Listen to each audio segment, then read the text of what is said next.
Hello hi नमस्कार राम राम सलाम सत श्री अकाल जय हिंद सभी दोस्तों को। मैं अजीत सिंह आपका एपेक्स रोजगार परिवार में स्वागत करता हूं और सबसे पहले वेलकम करते हैं अपने 2021 का। आप लोग को नए साल की बहुत बहुत बधाई हो।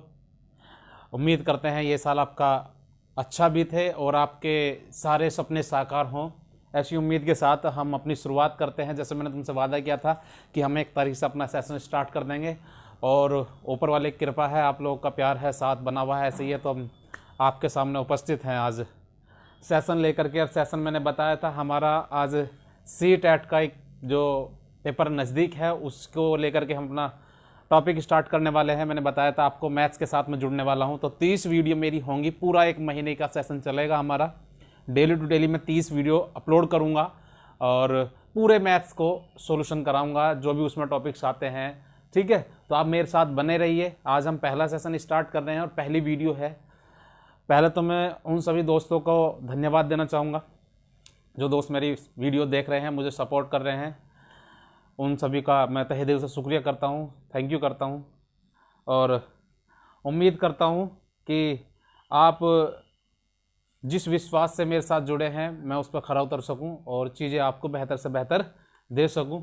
तो आज हम अपना CTET का जो बैच है उसको स्टार्ट करने वाले थे। पहले टॉपिक हमारा चलने वाला है, उसमें मैथ्स के जो टॉपिक आ रहे हैं, जितने भी टॉपिक हैं मैं बता दूंगा कौन कौन से टॉपिक हैं, लेकिन आज थोड़ी डिस्कशन करेंगे और थोड़ी सी बातें भी हो करके थोड़ा बहुत पढ़ा करके चीज़ें कंटिन्यू करेंगे। ठीक है, तो पहला ही टॉपिक हम आज स्टार्ट करेंगे जिसमें हम अपना नंबर्स पर भैया नंबर को देख लेते हैं। नंबर को पढ़ने के से पहले नंबर में 2 प्रकार की चीज़ें हैं जो समझनी बहुत ज़रूरी हैं। वो 2 प्रकार की चीज़ें क्या हैं उस चीज़ को देखते हैं। एक तो होता है प्लेस वैल्यू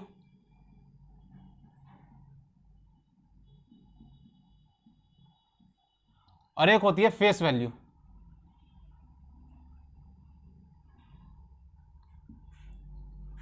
मतलब स्थानीय मान और उसका जातीय मान। तो स्थानीय मान और जातीय मान को समझना जरूरी है। क्या है किसी नंबर में, क्या तो ये स्थानीय मान होता है, क्या ये जातीय मान होता है। ठीक है, तो उसको समझने के लिए हम एक नंबर उठा रहे हैं, एक नंबर को लिख रहे हैं, तब उससे समझते हैं। ठीक, तो नंबर देखेगा जैसे ये है 27853। ये कोई भी एक नंबर ले लिया है तो इस नंबर में हमें समझना क्या है भाई। इस नंबर में ये देखेगा मैं किसी भी एक अंक की बात करूंगा और उसका मैं आपसे स्थानीय मान पूछूंगा और उसका उससे जातीय मान पूछूंगा। तो आप एक बात बताइए, जैसे एक नंबर ये लिखा हुआ है और एक नंबर मैं लिखता हूं 2875। 2 नंबर मैंने लिख दिए। ठीक है, यहां पर एक नंबर और लिख देता हूं यहां, चलिए यही रहने दीजिए। यहां पर मुझे बताना क्या है, मैं सब पूछना क्या चाहता हूं। जैसे मैं आपसे यहां पे ये पूछ लूं कि इस संख्या में 7 का स्थानीय मान बताइए, तो 7 का स्थानीय मान ज्ञात करना इसमें। और भैया इसमें भी ये भी एग्जाम्पल है और ये भी एक एग्जाम्पल है। दोनों में क्या करना है, 7 का स्थानीय मान बताना है। तो प्यारे बच्चों इस 7 का स्थानीय मान बताने के लिए आपको क्या करना पड़ेगा, कुछ नहीं करना। ये 7 लिखेगा यहां पे और 7 के आगे कितने नंबर है उतनी उसमें 0 लगा देते हैं। कितने 0, जितने उसके आगे नंबर होते हैं। यानी कि जो 7 जो नंबर है इस संख्या के अंदर जो 7 जो है इसका जो स्थान है वो केवे टर्म पे है, 1000वें नंबर पे है, 1000वें स्थान पे है। इकाई दहाई सैकड़ा हजार, ये पढ़ने का क्रम है, मैं इसकी पत्ती का भी लिखवा दूंगा। ठीक है, ये क्या होता है, इकाई दहाई सैकड़ा हजार, 10,000, लाख, 10 लाख, करोड़ 10 करोड़, अरब 10 अरब, खरब 10 खरब, नील 10 नील, पदम 10 पदम, महासंघ, ये जो कुछ भी होता है मैं आपको लिखवा दूंगा। आप खुद देखना है ये जो 7 है ये कौन से स्थान पर आ रहा है इस संख्या में। तो प्यारे बच्चों ये 1000वें नंबर पे है इसका जो स्थान है। लेकिन अब इसी में बताइए जरा मुझे, तो 7 के आगे तो एक ही नंबर है, तो इकाई दहाई, ये दहाई के स्थान पर है। तो आप मुझे बताइएगा, इतनी मुझे बात बताइएगा कि स्थानीय मान देखेगा यहां पे इस 7 का स्थानीय मान क्या था, 1000वें नंबर पर। यहां 7 का मान क्या है, 7 का स्थान क्या है, दहाईवें स्थान पर है, यानी कि 1/10 स्थान पर है, 10 स्थान पर है, यहां 1000 स्थान पर है। लेकिन अब मैं इसका जातीय मान भी पूछ रहा हूं, इसी का 7 का जातीय मान बताओ। तो प्यारे बच्चों जातीय मान जब हम बताएंगे इसका किसी भी संख्या का जातीयमान जब हम बताते हैं तो प्यारे बच्चों जातीयमान किसी भी संख्या का नहीं बदलता कभी भी, उसका जातीयमान सेम ही रहेगा। अगर ये 7 है तो प्यारे बच्चों इसका जातीयमान हमेशा 7 ही रहेगा, यहां भी 7 रहेगा और यहां भी इसे 7 ही कहा जाएगा। ये यहां भी जातीयमान इसका क्या है 7 ही है, इसका जातीयमान यहां भी क्या है 7 ही है। तो जातीयमान कहीं भी चेंज नहीं होता, स्थानीय मान संख्या का बदलता रहता है। भाई स्थान बदल सकता है, हो सकता है वो 10वें स्थान पर हो सकता है 1000वें स्थान पर वो संख्या मिले, हो सकता है लाख स्थान पर मिले वो संख्या, समझ रहे हो ना, उसका स्थान बदलता चला जाता है, स्थान चेंज हो सकता है यानी कि लेकिन उसका जातीयमान कभी नहीं बदलता। अब ये 7 है, ये इकाई के नंबर पे भी लिखा होता तब भी तो 7 कहलाता। अगर मैं बात कर लूं यहाँ पे 71, ये 700, ये देख लीजिएगा, सपोज करो 517 कोई संख्या लिखी हुई है, इसके इकाई पे स्थान क्या है 7 है, यानी कि इसका यूनिट नंबर क्या है 7 है। यहां पे 7 का स्थान यहां है, इस संख्या में 7 का स्थान दूसरे नंबर पर आ गया, इस संख्या का 7 का स्थान चौथे नंबर पर आ गया, तो स्थान परिवर्तित तो हो जाता है। जातीय मान उसका कभी नहीं बदलता, 7 7 रहेगा, 8 8 रहेगा, 9 9 रहेगा। जो संख्या जहां है संख्या का जातीय मान सेम रहता है, लेकिन स्थानीय मान परिवर्तित होता रहता है। तो इस पे सवाल कैसे पूछे जाते हैं, तो सवाल मैं बता देता हूं सवाल कैसे पूछे जाते हैं इसके ऊपर, ठीक है। तो जल्दी से एक सवाल लिख देते हैं और समझाने की कोशिश करते हैं। तो एक सवाल ये है, देखिएगा,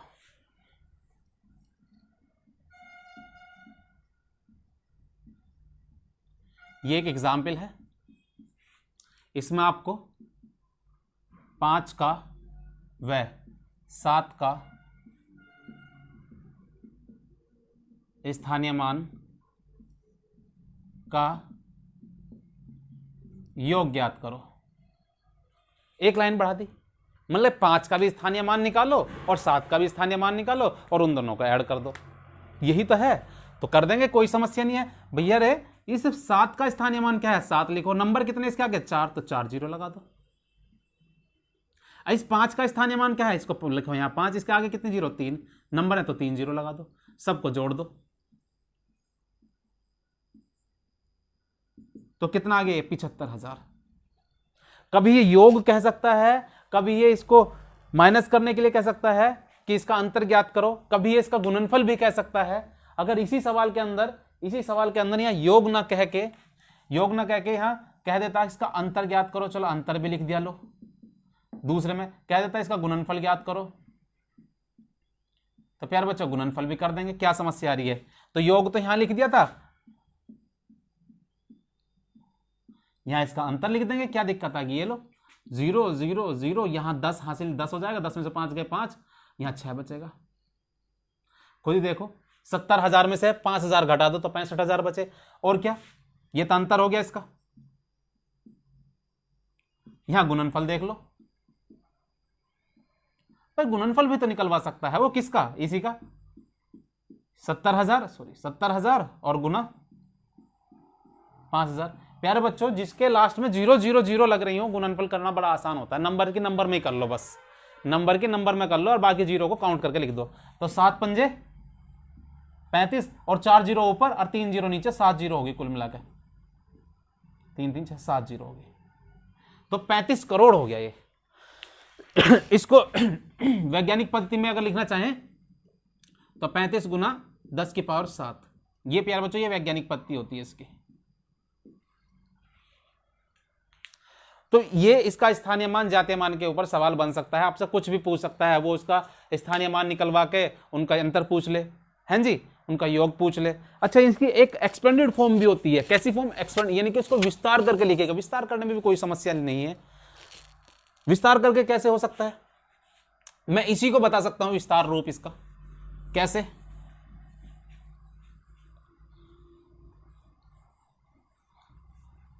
देखिएगा इसका विस्तार रूप क्या होगा, 2 के आगे कितने नंबर हैं 2 4 5, तो प्यारे बच्चा 5 जीरो लगा दो, 7 आगे 4 जीरो लगा दो, ज्यादा लगा 2 5 लगानी थी ना, ठीक है। यहाँ 5, ये 2 यहाँ लिख दिया, ये 7 यहाँ लिख दिया, ये 5 3 जीरो, फिर यहाँ 3 2 0, फिर यहाँ 2 1 0 और फिर यहाँ 8। तो ये इसका क्या है, एक्सपेंडेड फॉर्म होगी। सबके बीच में प्लस होता है, ये हो गया इसका एक्सपेंडेड फॉर्म होगी। अगर इसको वैज्ञानिक पद्धति में लिखना है तो ये लिखा जाएगा कुछ इस तरीके से, 2 गुना 10 की पावर 5, और इसको लिखा जाएगा 7 गुना 10 की पावर 4, और इसको लिखा जाएगा प्यारे बच्चों 5 गुना 10 की पावर 3, और इसको लिखा जाएगा 3 गुना 10 की पावर 2, और इसको लिखा जाएगा 2 गुना 10 की पावर 1, और इसको लिखा जाएगा प्यारे बच्चों 8 गुना 1। हैं जी। ऑप्शन में आपको कैसा मिल सकता है, इसका एक्सपेंडेड फॉर्म कैसे मिल सकता है, मैं बता रहा हूं कैसे मिल सकता है। मिल सकता है आपको ये वाला, कि ये मिल सकता है 2 गुना 10 की पावर 5 प्लस 7 गुना 10 की पावर 4 प्लस 5 गुना 10 की पावर 3 प्लस 3 गुना 10 की पावर 2 प्लस 2 गुना 10 की पावर 1। दिख ना रही होगा तो यहाँ देख लो, 8 गुना 1। इस तरीके से आपको इसका विस्तार रूप नजर आ सकता है। क्लियर सी बात है। और हो सकता है ये भी दे रखा हो बस विस्तार रूप में, यहाँ प्लस लगा रखा है, और ये एक सीरीज में लिख रखी हो सारी, एक सीरीज में, तो ये इसका विस्तार रूप हो गया, इसका स्थानीय मान हो गया, इसका जातीय मान हो गया। तो ये चीजें मुझे तो समझानी थी अभी तक, तो स्थानीय मान में और जातीय मान में क्या है संख्या को पढ़ते वक्त। अब संख्या कितने प्रकार की होती है, कैसी कैसी संख्या होती है, तो संख्या को पढ़ लेते हैं जरा, और इसको मैं रफ कर देता हूं।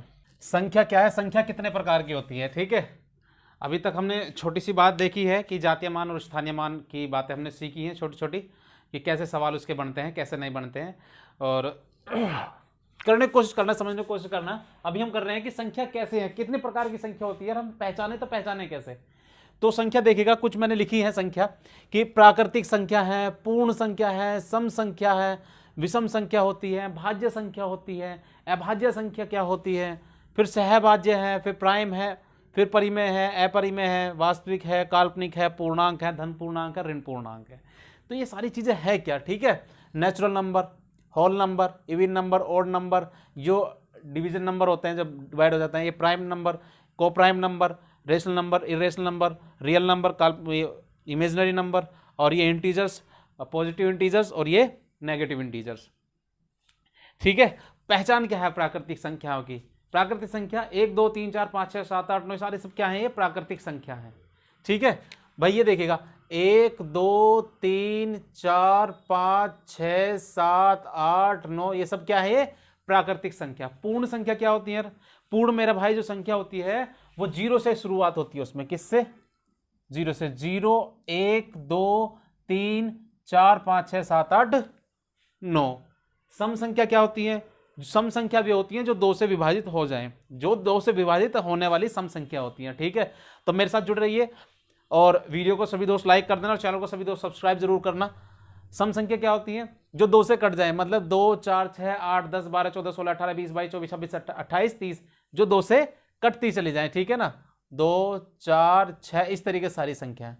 विषम संख्या क्या है, जो 2 से ना कटे, जो 2 से ना कटे, मतलब 1 3 5 7 9 11 13 15 17, 1 3 5 7 9 11, इस तरीके से जो सारी संख्या होती है वो विषम संख्या कहलाती है। भाज्य संख्या क्या होती है प्यारे बच्चों, भाज्य संख्या जो विभाजित हो जाए, किससे, किसी से भी हो जाए, जैसे कि 6 9 15 16 21 25 28 30 32, जो भी ये सब क्या है, ये भाज्य संख्या है, ये भाज्य हो जाती है। फिर है अभाज्य संख्या। अभाज्य संख्या क्या होती है, जो भाज्य ना हो, जो किसी से ना कटे, वह संख्या जिसको कोई भी ना काट सके, वो अभाज्य संख्या होती है। तो वे कौन सी होती है, ये इंपॉर्टेंट बात है। 2 3 5 7 11 इस तरीके से होती है सारी संख्याएं। और भी लिख देता हूं, चलो 11 13 17 19 23 29 31 37 41 47, इस तरीके से सारी संख्या बढ़ती चली जाती है। क्लियर सी बात। अब ये संख्या लिखी है, इन संख्याओं को कोई और दूसरी संख्या काट ही नहीं सकती, ये स्वयं से ही कटती हैं, तो ये होती है अभाज्य संख्या। अब आती है सहभाज्य संख्या। चलो सहभाज्य संख्या को कॉलम बना के उधर सिखाऊंगा। परिमेय संख्या। अब परिमेय संख्या क्या होती है, आप ध्यान से सुनिएगा। परिमेय संख्या प्यारे बच्चों, परिमेय संख्या क्या होती है, चलो मैं इधर कॉलम सा बना लेता हूं और सारी चीजें समझाने की कोशिश करता हूं। इधर देखिएगा, पहले आप इसी को सीख लीजिएगा, सहभाज्य संख्या क्या होती है। सहअभाज्य संख्या मतलब को प्राइम नंबर, ठीक है, इसको सीखते हैं। सहअभाज्य संख्या क्या होती है, चलिएगा देखिए सहभाज्य संख्या। अब ये क्या होती है, ये पेयर के रूप में होती हैं, यानी कि कोई दो संख्या होती है, दो संख्याओं को जोड़ा होता है, अब उसको पहचानना पड़ता है क्या ये सहभाज्य संख्या है, क्या ये कोप्राइम नंबर है। जैसे कि देखिएगा 6 12 10 24 13 17 19 21 37 35 41 59, और यहां भी देख सकते हैं आप 3 11 17 31 11 19, लिखा तो नहीं 11 19 दोबारा, ये बताने हैं, इनमें से बताना है कि क्या ये सहभाज्य संख्या है। एक बात मैं आपको सच सच बता दूं, सच सच क्या सच्ची है, कि कोई भी दो संख्याओं का जोड़ा, कोई भी दो सम संख्याओं का जोड़ा अगर बन रहा है तो वो सहभाज्य संख्या नहीं हो सकता, वो सहअभाज्य संख्याओं का जोड़ा नहीं हो सकता। क्यों? क्योंकि उसमें कुछ ना कुछ कॉमन होता है, मतलब वे संख्या जिसमें आपस में कुछ भी कॉमन ना हो वो सहभाज्य संख्या होती है, जिसमें कुछ भी कॉमन ना हो तो ये नहीं हो सकती, ये भी नहीं हो सकती, ये है, ये भी है, ये भी है, ये भी है, ये भी है, और ये भी है, ये भी है, ये सब क्या है, ये मेरे भाई ये सारी सहभाज्य संख्या हैं। तो सीधी सी बात यह है सहभाज्य संख्या क्या होती है। अगर आपको ऑप्शन में देकर के कोई पूछ ले और एग्जाम में आपको सवाल आ जाए तो बताइए निम्नलिखित में से कौन सी ऐसी संख्या है जो सहभाज्य है, तो सहभाज्य आप पहचान लेंगे, ठीक है। वे संख्या जो जिसके बीच में कुछ भी कॉमन ना हो वो सहभाज्य संख्या होती है, को प्राइम नंबर होते हैं। उसके बाद क्या है, उसके बाद हम बढ़ जाते हैं फिर कौन सी आगे भैया, परिमेय संख्या। तो परिमेय संख्या देख लीजिएगा, परिमेय संख्या, ये परिमेय संख्या क्या होती है, हैं जी, वे संख्या, ऐसी संख्या जो P अपॉन Q की फॉर्म में लिखी जा सके, ऐसी संख्या जो P बटे Q की फॉर्म में लिखी जा सकते, लेकिन Q जो है वो 0 के इक्वल ना हो, और P और Q दोनों ही पॉजिटिव इंटीजर्स हो, P और Q दोनों ही धनात्मक हो, ये भी धनात्मक हो, ये भी धनात्मक हो, लेकिन नीचे वाला 0 ना हो, तो वो कैसी होती है, परिमेय संख्या होती है। जैसे कि 3 बटे 7, 19 बटे 21, 7 बटे 11, 3 4 5 9, ये सब क्या है, ये परिमेय संख्या है, ये भी परिमेय संख्या है क्योंकि मैं इनके नीचे 1 मान सकता हूं। अब 1 क्या हो जाएगा, क्यू का काम करेगा 1, इसके नीचे भी 1 मान सकता हूं, तो ये P अपॉन Q की फॉर्म में लिखी जा सकती है, ये परिमेय संख्या होती है, और P और Q दोनों ही पॉजिटिव इंटीजर्स होते हैं। तो सीधी सी बात, बस इतना ध्यान रखना है, जो P बटे Q की फॉर्म में लिखी जा सके वो परिमेय संख्या, हैं जी।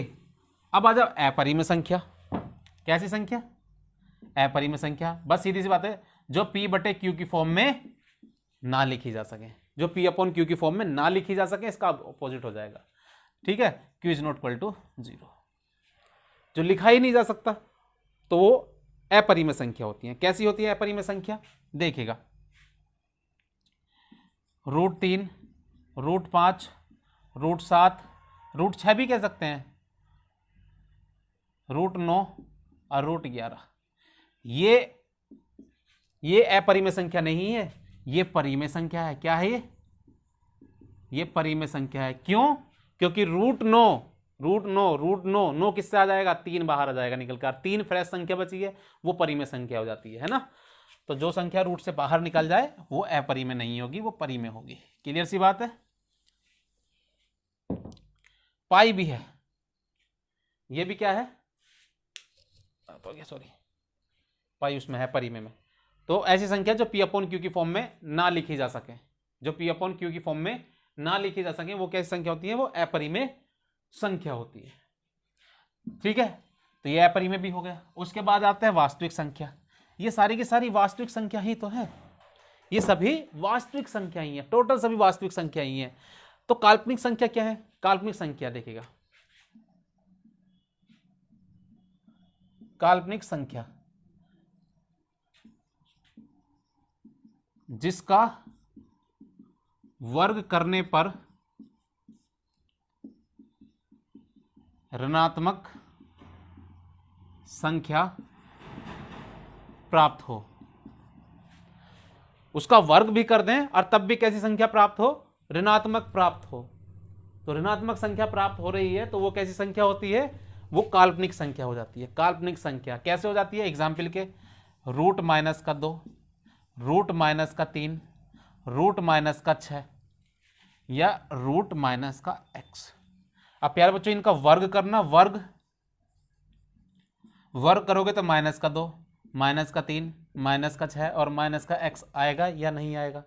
तो ऐसी संख्या जिसका वर्ग करने पर वो ऋणात्मक प्राप्त होती है, माइनस की मिलती हो, तो वो क्या होती है? काल्पनिक संख्या। अब पूर्णांक की बात कर लेते हैं। कैसी बात कर लेते हैं?